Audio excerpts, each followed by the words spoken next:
Welcome to the Shower Epiphanies podcast, where we explore your hidden thoughts and desires, revealing your greatest drop the mic moments. Now, here's your host, Art Costello. Welcome to the Shower Epiphanies podcast. Today, I am honored and thrilled to have Lauren Griewski on the show. She has a really interesting background. She actually has been working for two of my favorite platforms, Instagram and Facebook. And I'm sure we'll hear about all of that. But she cares about people, and that's what really draws me to her. And she's got a good heart, and I think she's here to help us all. So with that being said, Lauren, welcome to the show. Thank you so much. It's such a treat to be here. Well, I'm honored. So can you tell us your story, how it started for you?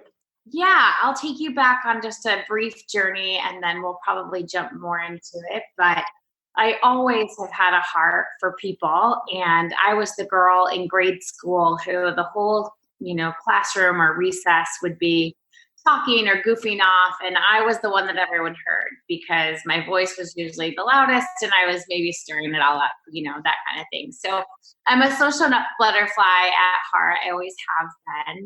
And I grew up in a home that wonderful parents and a brother, an older brother, about 18 months apart.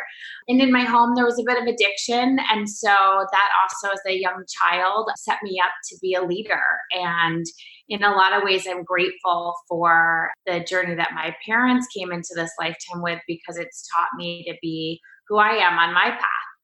And so naturally, I'd always been someone who had taken charge and can see clearly through any sort of fluff or chaos, because I had to manage through it at a very young age in my home.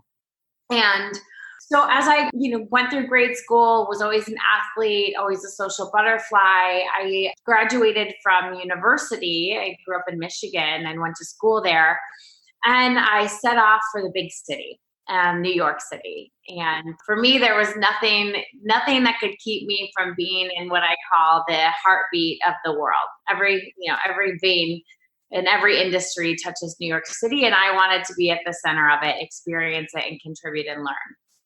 And so I didn't have a job, and I didn't know anyone in New York. So I spent a summer at a sleepaway camp in Middleton, New York, which is about an hour and a half from the city. And I would get one day off a week from being the soccer coach and the middle school camp counselor, which, if we know anything for any of your listeners who have middle schoolers or can remember back to those days, hormones are running crazy. So that was a fun group to work with that summer.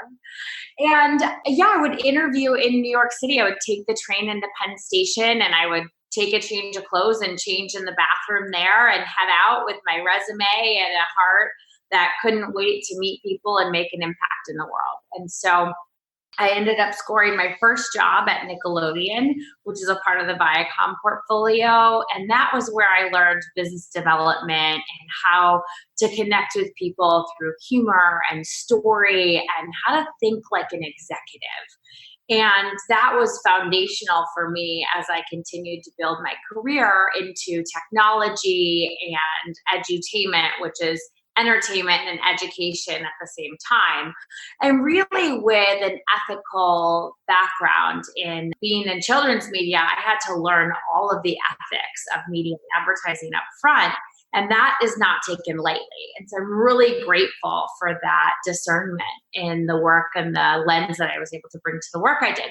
So fast forward, about 7 years or so in New York City, Facebook called. At the time, it was just Facebook, and wanted me to come out and run this technology part of their business, which at the time didn't make a ton of sense to me because I didn't come from technology, but it was a huge opportunity, and I saw the promise at the time that Facebook had. And if you remember, this was back a little bit before their IPO. Wall Street didn't really believe in Facebook. Neither did really anyone else. But I saw the promise that Facebook had if we could get personalized marketing right and be able to continue to connect people at scale. I saw it as a holy grail of advertising and a lot of what it's turned out to be today. So it was also at a time in my life where I had just lost my big brother. My big brother passed away to a seizure. And so I had this thought in my system while New York was my home, and I had built a network there. I just saw this lifetime is so precious, and that as opportunities come to us, it's our job to step into them if they feel in alignment. So I stepped in and I made the move, and I spent the next, 3 to 4 years building Facebook's business to business technology platform.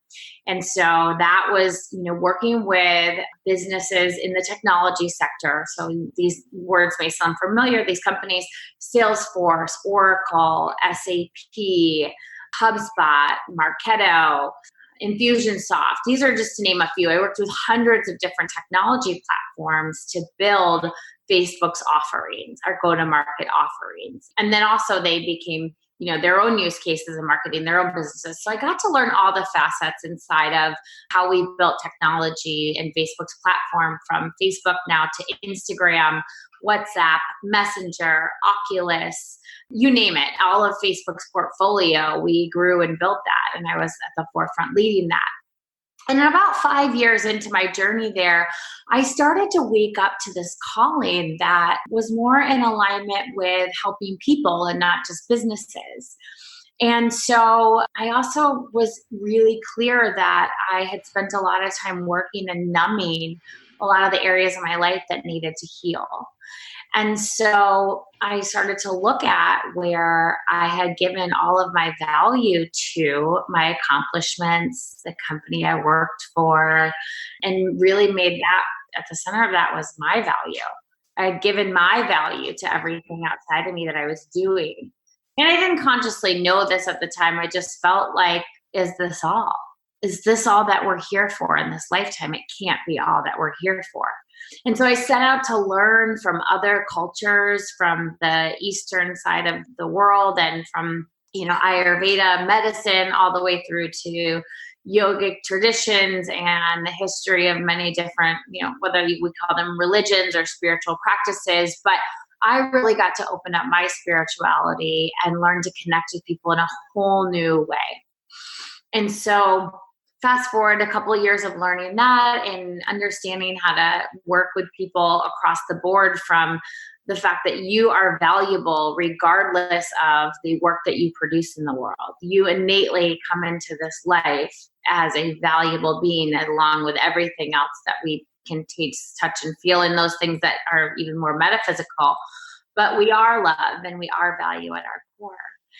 And so I transitioned from Facebook and Instagram in January, and I've now dedicated my time to supporting people to developing businesses that are in alignment with who they are, and helping people scale those businesses, leveraging technology and automation and media platforms.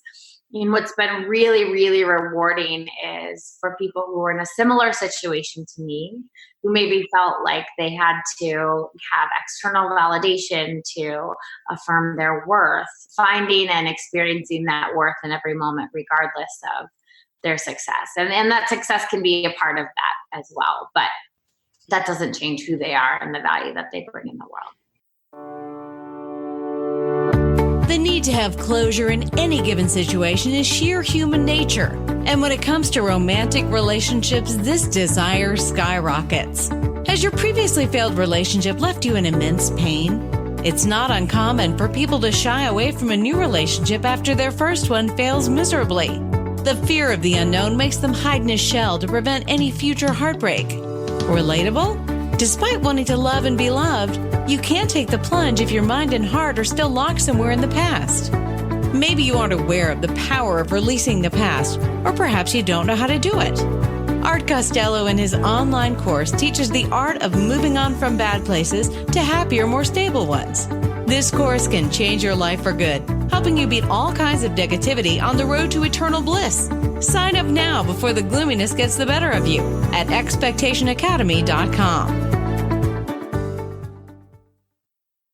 Awesome story. I mean, just really awesome. And my head is spinning with questions. My first one is, and I don't know that it's so much a question as a statement. I want to see how you react to it. I think your journey to self-awareness started when you were younger and a little girl. And it starts with a mindset of openness, open to the possibilities. I call it that I say that I believe in the possibilities of everything, because since I was 9 years old, that's for me, that's how I've expanded my life and done the things. And if you follow that path, the journey will lead you to where you're supposed to be. I've been in businesses, made a lot of money. I've had no money. I lost my wife to cancer and those things, and it wipes you out. But yet it builds a resilience in you to keep going. And I'm asked often at my age, why are you not retiring? Because my mindset has been, since a little boy, that I'm not going to ever retire. I'm going to do what I do. And I see that in you. And you just followed the path that has been set out for you. And I don't call it predetermination or predestination or anything. You just followed the trail, the path. And you could have moved off to the left, the right, off of that path, but you always come back to that path when you are open to it. We do. And I think you're right when you say that as a young soul in this lifetime, I was self-aware and circumstances supported me in being self-aware. I didn't really have a choice. And so the beautiful part about that is that I can relate back to that young girl really quickly in any moment and always check in. Like, how is she? What does she need right now? And that's been some of my own spiritual work and conscious awareness that I continue to stay committed to, because it allows me to connect to other people and their young child. Yeah, in expectation therapy that I do, because I believe that the seed of expectation is just powerful in our lives because it was in mine. And that's my truth. But I think that when you have this expectation in you and you look at it through identifying the things in your life, and that's what you're doing, because the first step in my program is identifying. And I don't mean surface of identification. I mean digging way down deep inside you and really finding out who you are. And I think you do a lot of that kind of work, don't you? Absolutely. And I do all of that work with the people that are my clients before we go into any of the business. Yeah. The growth comes, the money comes. We're not worried about that. That we can do. Technology helps us do that, but it's about transformation. It's about uncovering the deep-seated areas of our lives that either keep us stuck or that we're too afraid to expose because it's so powerful. Fear kills. Fear stops people in their tracks every single time. I used to say that I was fearless until somebody asked me this question. They said, if I strung a wire across the Grand Canyon, would you walk across it without a net? And I said, no, I got fear. I got fear. But, it's when fear sets in, and some people are paralyzed by fear and they fear almost everything. They don't step outside themselves ever because they're afraid of what other people will think and all that, which has a lot to do with how they expect. But we can go into that another time because I love your story. And what I loved about your story is you taking off to New York. I think I've done like about 60 interviews with people right now. And the people who step outside of that fear and just go it alone seem to just have this really great mindset of not letting things bother them, not being afraid of things, and they just charge forward. And I think that that's key into your development of becoming who you are, is to step outside of yourself like that. Yeah, what's interesting is that I remember the day I was on my way to one of my classes in the university, and my best friend was one of my roommates at the time. And I said, we need to stop at this FedEx store, Lowe's, or whatever it was that had a fax machine. And she's like, what are you doing? And I was faxing them this application to work at the summer camp. And she's like, where is that thing? Like, what you do is, I don't know, but for some reason I just, feel like I have to do this.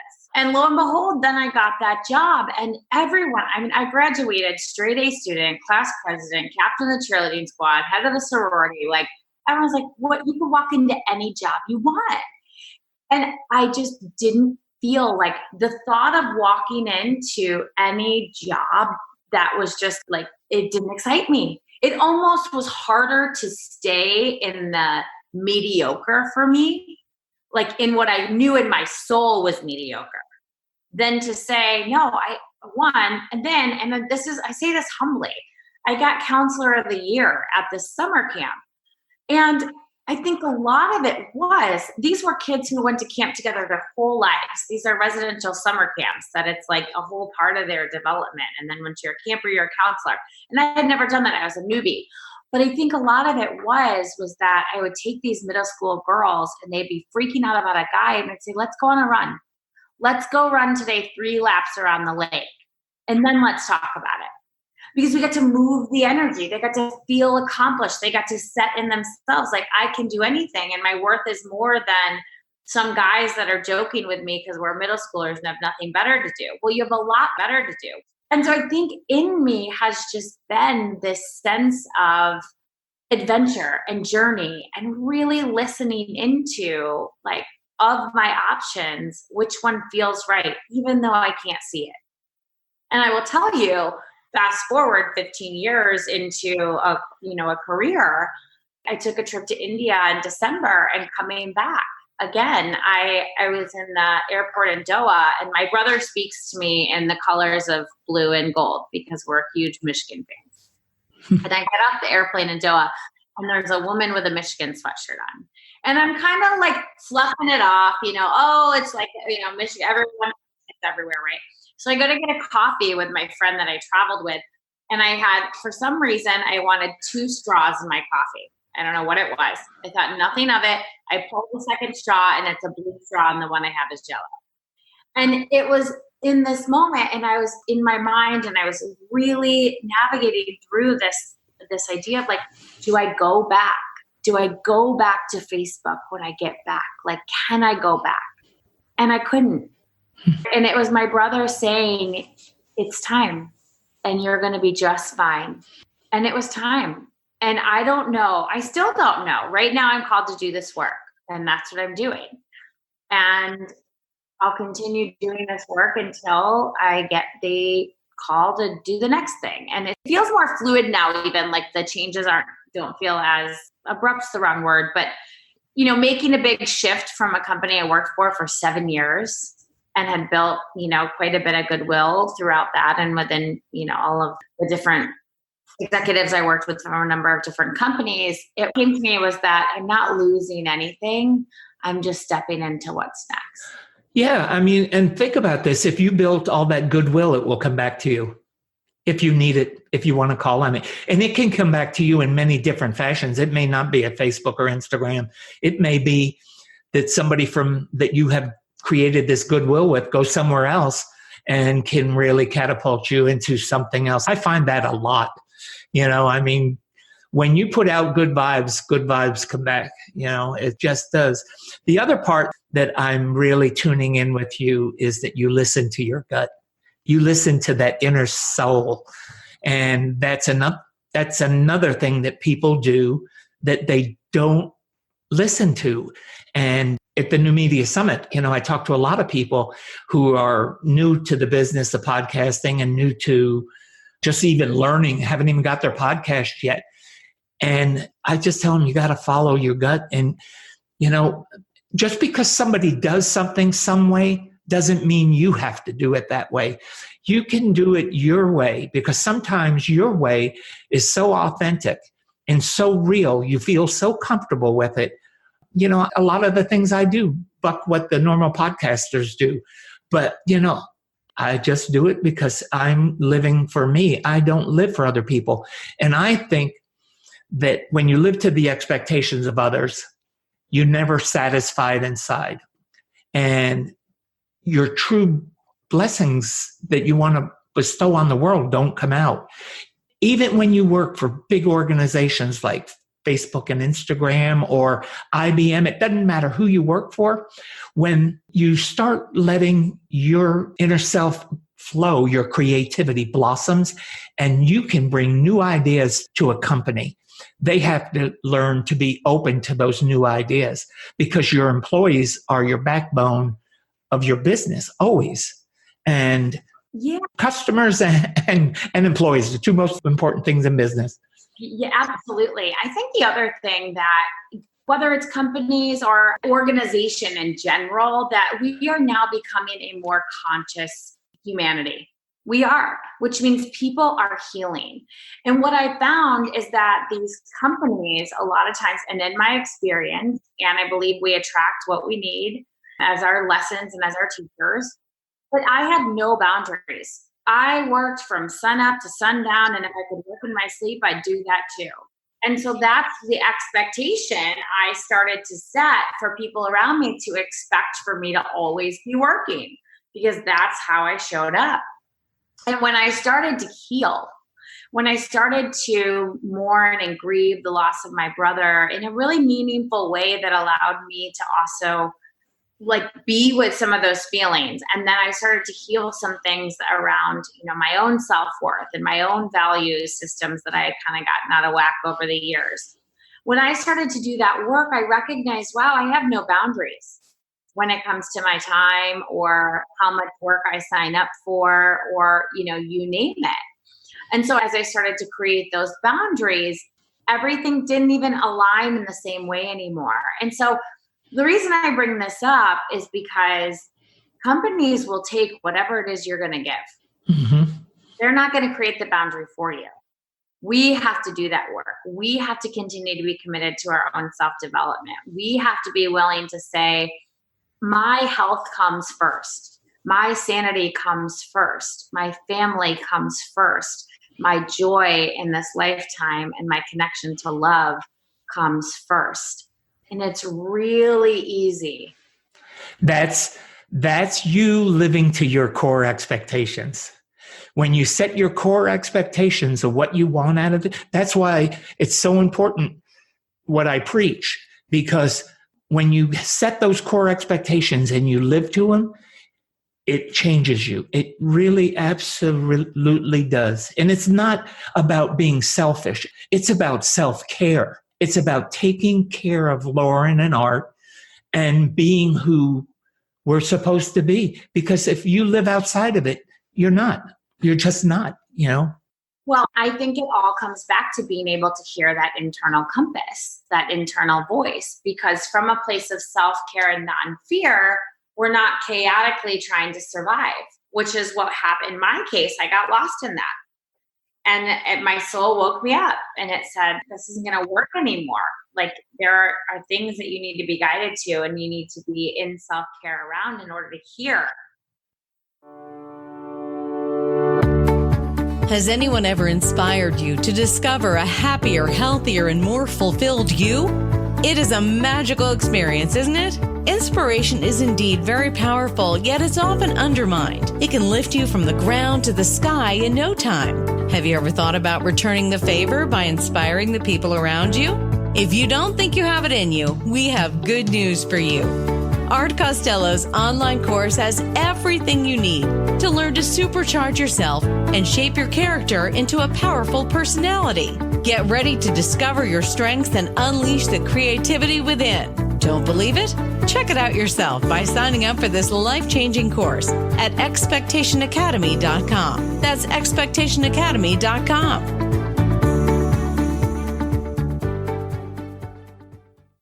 What was great about you, though, is that you're open to it. You listen to it, and so many people don't. They don't listen to it.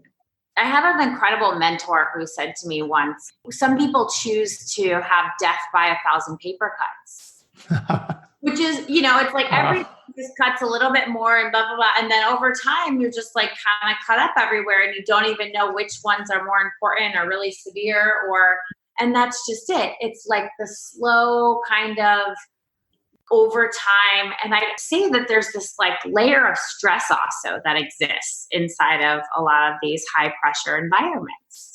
And it's this idea that we become actually addicted to the stress so much. The science behind it is that we become so addicted to this stress, we actually are not able, our body doesn't know how to rest anymore. It's like we're constantly on the battlefield of life, or we're constantly worrying that we're going to get eaten by prey. And these are like, our animal brains. But to the point about self-care, we don't have to live like that. You're the fourth technology lady, woman, person that I have met who has expressed this pressure burnout kind of thing that happens and have awakened to it from two Google executives. I mean, they express the same exact burnout and have left, and now they're doing different roles now. They've taken on other stresses that I went, whoa, okay, you went from frying pan back into the fire, but that's their choice. I think you've taken a more soul searching, more spiritual path out of it from it. Well, I will say the stress serves because it distracts us from, and I don't know these women, so I'm not relating to their story, but in the environment, in the culture of these high pressure environments, it serves because it keeps us distracted. Mm-hmm. So we don't have to be with some of the things that are really hard to heal. And I will say my first 3 months, like out of the working world, I slept, I rested, I cried a lot. I still have an incredible therapist. I have coaches. I really was like, you know what? I'm going to be with these things that scare me the most, because otherwise they just are like the root. They're my foundation. My foundation feels messy, and I haven't looked at it in so long because I've been busy, and the busyness served. I didn't have to look at it. Yes, it does. Let me ask you this question. How did you grieve the loss of your brother? Did you dive into work? Yeah, absolutely. Totally. Yeah, because when I lost my wife, I dove into alcohol, which I hadn't done very much of, but I'll bet you I consume more beer than they sell at a Green Bay Packers game in a week. Yeah. And, I say we get to honor the things that we used as tools to numb, because in some ways that had us be who we are today. Like in so many ways, I honor sort of the dark nights of the soul that sometimes come to us because they teach us, they give us contrast and perspective. Yeah, and I agree with that wholeheartedly, because out of the ashes, I rose and really now finding more happiness and purpose than I've ever found in any I've always owned my own companies, so I've not really ever worked for anybody except one time in my life. And, I've found more joy and happiness in doing what I'm doing now, helping other people, than I've ever found before. Beautiful. And I just love it, because it fulfills the soul so much that the money doesn't matter. It's just about being this happy, loving, caring person. And I love people. Meeting people and doing these things, I get to meet 8-10 people a week on Zoom, and we record these podcasts, and we dig deep into their souls sometimes. And sometimes it's hurtful for them. Sometimes it's beautiful for them. But I always leave people feeling better about themselves. So beautiful. That's my gift. So, on unearthing the jar, right? I tend to think sometimes that like all of our stories or the areas we go, we take a lid off a jar, but it doesn't mean everything just comes out. It's not all like a Jack in the Box everything. Right? Sometimes it's like, wow, like you'd use a jar. Like I used to think of it as like a treasure chest at the end of my bed. And I'm like, wow, I'm just pulling out a toy I haven't seen in years. I don't even know what to do with it. Like, does it make noise? Does it roll on the floor? And so much comes back that it's in the unfolding, it's in the discussion, it's in being authentic. Yeah. See, I call it the process. It's all a process, it's the process of living. When you believe in the possibility of everything, everything becomes possible, and there's no limits. Your life is limitless when you go ahead, and if you release the stuff that's just holding you back and stop worrying about what other people think of you or what the things that you fear, and you start just becoming a doer. When I speak at high schools, I always tell the kids, become doers. Stop talking about it. Just do it. Right. And then go make doo-doo all over the earth. Wow. They laugh, they think it's funny, but it's true. The other thing I'll add to that, Art, is I call it imperfect action, which is, everyone's like, oh God, I can't take an action because they won't do because they're too afraid. So I use the word imperfect action, which if you break it apart, it actually says I'm perfect. Yeah. And we are. Uh-huh. As long as we're living authentically, we are perfect. Yep. We're living as who we are supposed to be. Absolutely. I know that you've studied all kinds of different cultures and religions and all that. And I don't mean this in a religious sense of the word, but where does faith fit in your life? Yeah, great question. Great question. And it's a question I'm with often, actually. I grew up in the Christian church, and I took a trip to Europe and did like 16 different countries and, was able to be exposed. And this was back when I was 21, 22 years old. And gratefully, I was exposed to religion and how it evolved over time. And I sort of saw the doctrine of the rules more as a way to control society. And it opened me up to, these are just rules that have been kind of created and passed down, and government, like religion was really government. And then I started to study much more around Hinduism and Buddhism and you name it, like tons and tons of different religions. And what I found was that we all have sort of this center God, this center higher power, and then some different symbols of the perfect man or an enlightened man or, Jesus, Buddha, you name it. And what's interesting is the way I see it now is what Jesus had available to him, we all also have available to us. So who am I to not live into what my soul and my purpose and my calling is in this lifetime? Okay. So I see definitely there's a higher power. But I believe that when we leave this body, this container, we don't die. Our soul changes. There's other journeys that we're on, other lifetimes that we exist in. But I believe in the eternity of our existence. And that I really believe that we're all one. I really believe that we are all from the same source. And so in that, when I'm connected and when I see my fellow friends, I call everyone friends, whether I love them or can't, my ego them. But we're all in our journey just trying to do our best. I really believe we're all just doing the best we can with the gifts, with the things we haven't healed, with the things we are healing. And when I can see people and set my judgments aside, that's how I experience God.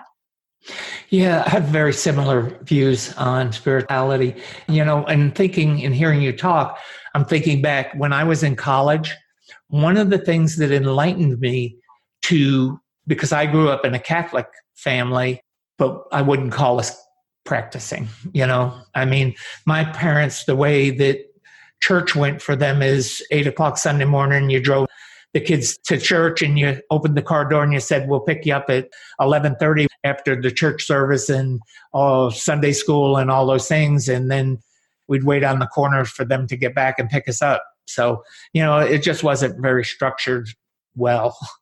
And when I was in college, one of the requirements for my world religion class was to go and experience what other religions did, how their services were.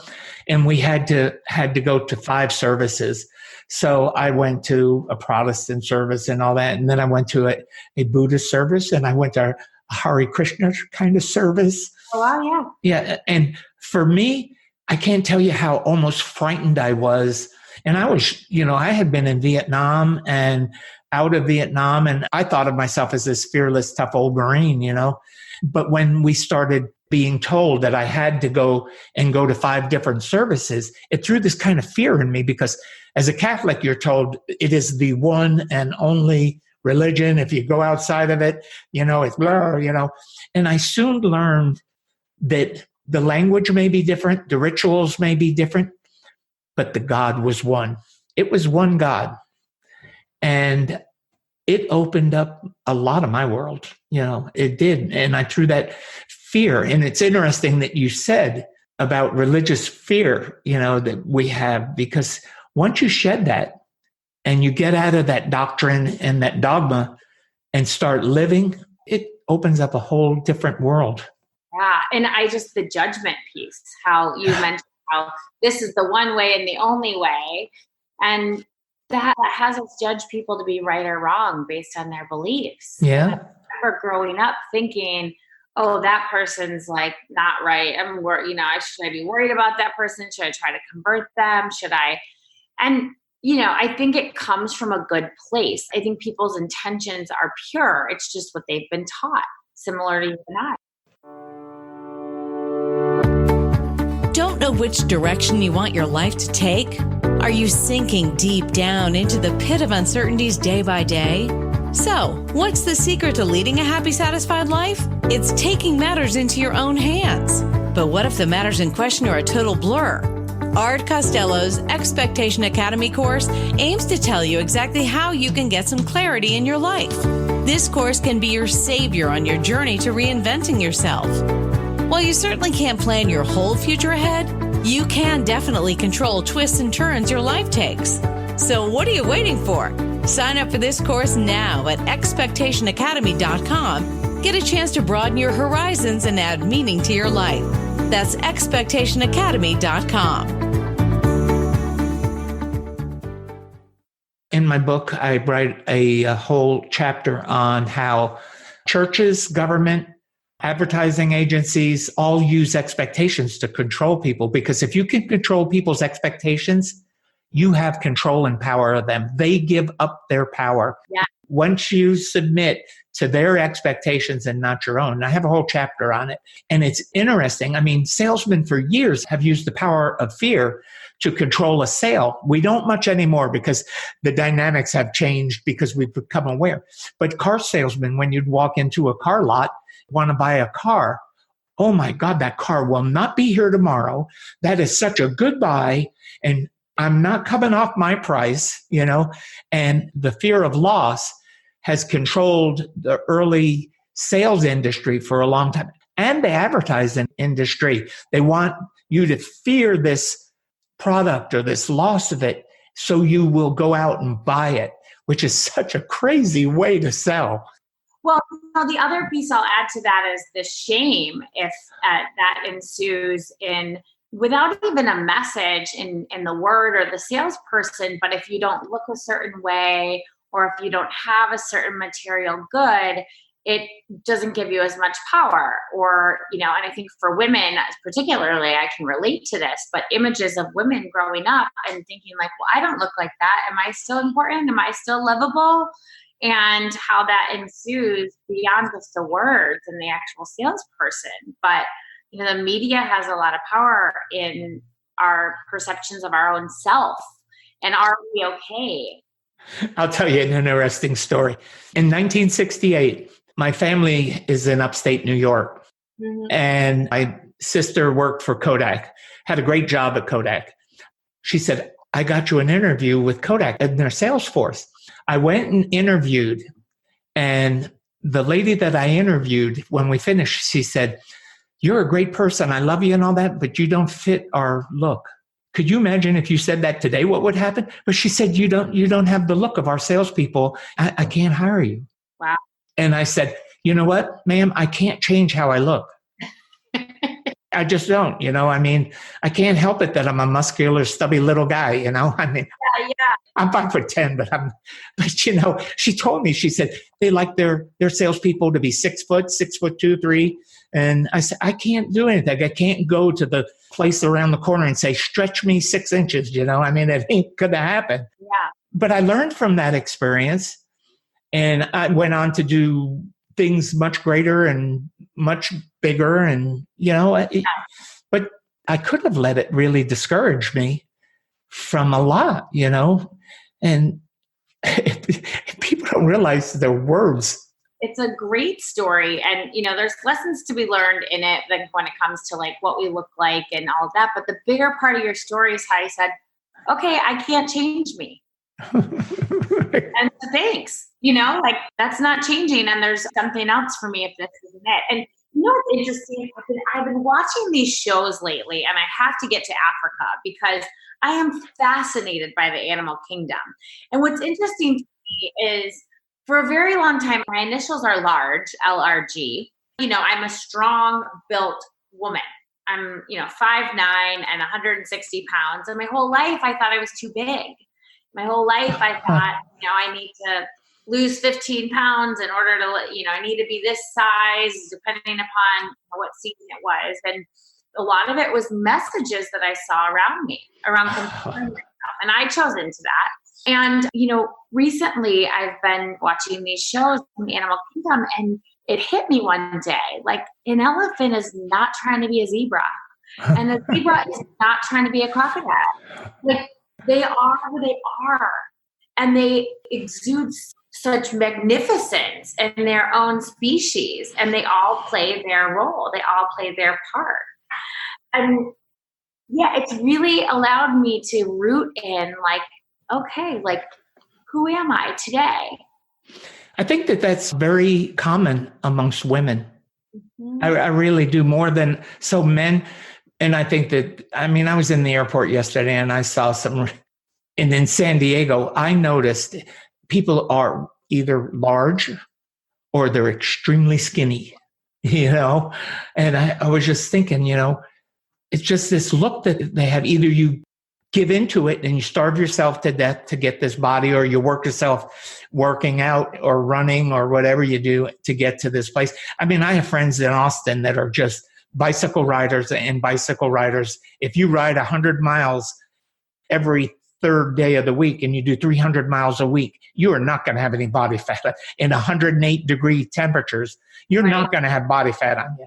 Or they just give up, and they just say, I'm going to eat everything I can and blah, blah, blah, and all that stuff. But yeah, I've done work with body dysmorphia. Yeah, dysmorphia. That's it. So, and I just go, golly, why would you go and have your lips done where you look like a duck, anyway. Well, I think a lot of it in our whole conversation, a lot of the decisions that we make come down to wanting to be loved and to belong. I love that about you.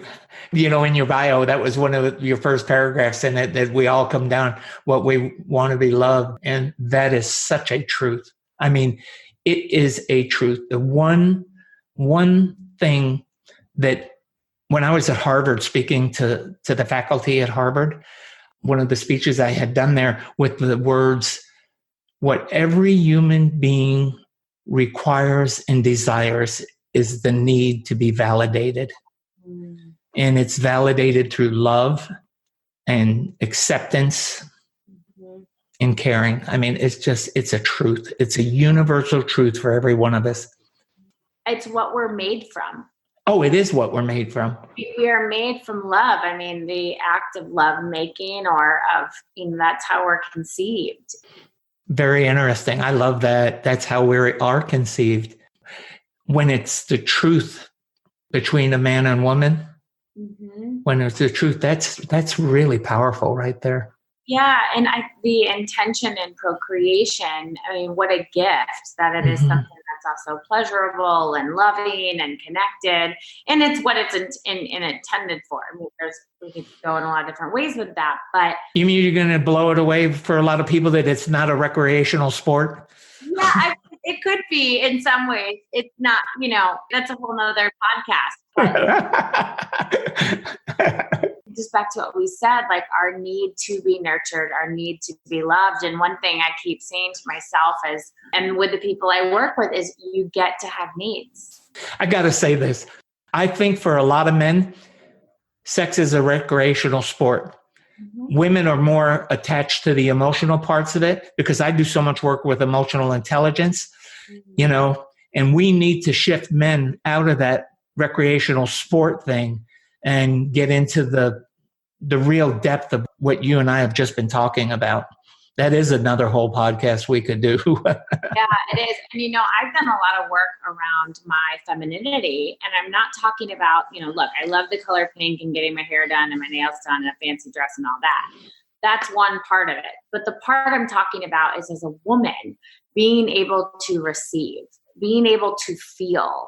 Mm-hmm. And a lot of women, especially in the working world, we become masculine in our being in order to survive inside of the corporate environment. And a lot of times men now, as we see men, there's an unhealthy masculine that exists where it's not so much about holding space and being the warrior.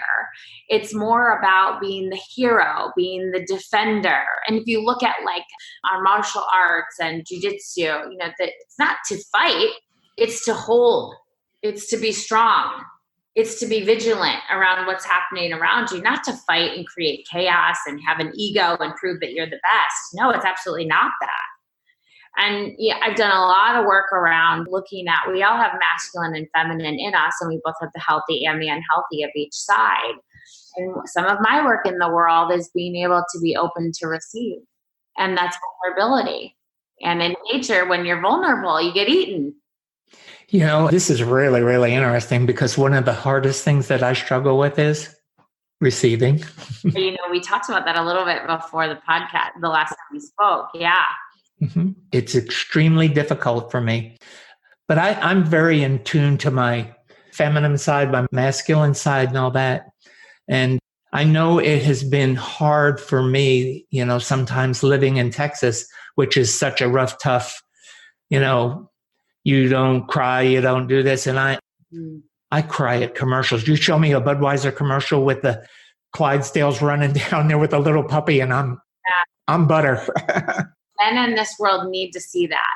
Yeah. Men in this world need to be able to express their feelings and their emotions and to connect through it. And I think there's a huge opportunity for men to connect through emotion. I mean, I'm all about the emotions. I mean, it's who I am. I mean, I'm probably 99% emotion and the rest is maybe a little intelligence in there. Yeah, well, it's emotional intelligence is sometimes the greatest layer of intelligence. I mean, that's how we built our whole world. Well, I think that one of the biggest benefits of being able to identify your emotions is it gives you a control over not only the words we speak, but the actions that we take. And for me, and I just finished a course at North Carolina on emotional intelligence with Dr. Frederickson there. And I'm telling you, it can be, I believe that once you can identify your emotions, whether you're a man or a woman, it sets you out on a path of really living a pleasurable life. Wow. Because it only takes an instant in your mind to be able to identify what you're feeling, which is huge in how you act. Huge. And to go back to the grief conversation, I think grief is one of the hardest emotions at first to feel because it's overwhelming. It overtakes your entire system. And once I gave myself permission to grieve, once I allowed myself the space to know, like, okay, here it is. Thank you. Here it is. And if it's here, I can feel it. I can move it. It will come and it will go like the waves. And in some ways, it's sweet. It's so sweet to surrender to the grief, to say, thank you, God. Thank you, universe, for allowing me to feel this emotion. Amen. Amen. Amen. Love, it's the depth of love that we have for an individual that we long to touch or feel or hear. And I mean, that's what grief is. Mm-hmm. Again, it's a process. There's a process to grieving. It's important to follow that process, to let yourself follow it. And it's different for everybody. And the time is different. It took me about 3.5 years for me to really come out. I mean, honestly, I cannot remember the first 6 months. From the time she passed for 6 months, I really don't know much of anything. I'm honest as day. I mean, I don't know. I can't tell you. My kids sometimes ask me a question and I'll say, I don't know. I just don't remember. I can't even tell you who was at our funeral. I don't know because it's just blank, because I was so numb. And that's so odd for me. Well, same thing like if you're in an accident, right? If you're in a system, has you black out so that you don't have to feel the intensity of the pain. Mm-hmm. And in some ways, emotionally, our brain does the same thing. Mm-hmm. Yeah, right. You're right. And that's why, I say we have to honor the things that we use to numb us, because at the time we needed Novocaine. We weren't ready to be with what was there until we were. And so if we can allow ourselves the space, and I'm not saying this was you, or that I experienced you this way, but so many times, I'll use food as an example. I was watching a video, and I just came back from Tulum in Mexico. And I was watching a video about spiritual enlightened weight loss. A friend of mine recommended it. As I'm eating a peanut butter rolled up, I'm like, this feels great. I don't know, whatever this is in my subconscious that's having me eat a peanut butter rolled up tortilla. And it was 11 o'clock at night as I'm lounging in it was so ironic, and how, grateful I am for the space to be able to not judge it, to laugh about it, to make fun of the fact that I'm watching a weight loss video. Might as well get the brownie sundae. But yeah, I think that the more that we can allow ourselves the space to be human, and to sometimes, nurture the parts of us in ways that, from the outside looking in, as we look back, were there other choices? Sure. Yeah. It's amazing when you let yourself be what you really can become, and that's what I want the audience to take away from this. It's just live and identify the things that you want, and just let go a lot of the things you don't. We're getting close to our hour, and I wanted to give you the time to leave us with some parting thoughts, and also what you're doing, how people can get a hold of you. So you can take as long as you want to just fill us in on how they can get a hold of you, and what you got coming up, and whatever you want us to take away from this. Then I'll take us out of here. Yeah, well, first, thank you, Art, for the space that you curate and for the audience that you attract. And thank you to anyone who's been listening to our conversation today. I hope that people found value and can connect to themselves through our story and our conversation. Mm-hmm. In terms of my work, I really feel like people who are called and led to work with me know. And what I do is I support people in coming home to who they truly are, and getting centered in what it is that they want to express in the world, to productize it in a way that shares their gifts and supports them to monetize and scale their gifts through technology and automation and all that good stuff, but also through them really feeling the freedom to radiate their juicy goodness in the world. So I believe that the truth of abundance is having more than enough. And we come into this lifetime with divine gifts, and this is where the receiving comes in. If we're willing to share our gifts, we're also open to receiving abundantly and provided for abundantly to continue to share and expand them in the world. So that's the work that I do with people. And my website, I think I shared it with you for the show notes, but it's soulexpress.com. And if people are interested in talking more about their situation or their dreams, you can schedule a call with me on my website. So I welcome that, and look forward to anyone that's interested in talking more. And then coming next year, I'm hosting retreats where we'll do much more of the work around aligning to our soul selves, and what I like to call going from soul vibing to soul thriving.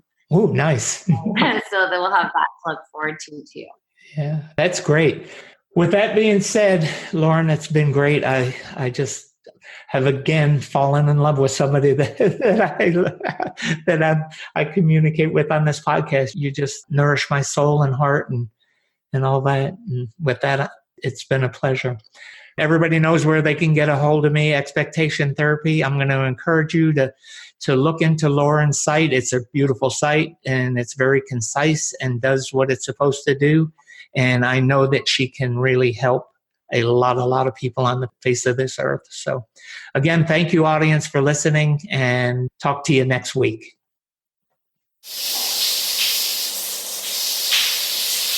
Thanks for listening to the show. Drop us your comments and questions with what you want answered on the show. You can subscribe on iTunes and Binge Network. You can also get more information on the website, expectationtherapy.com.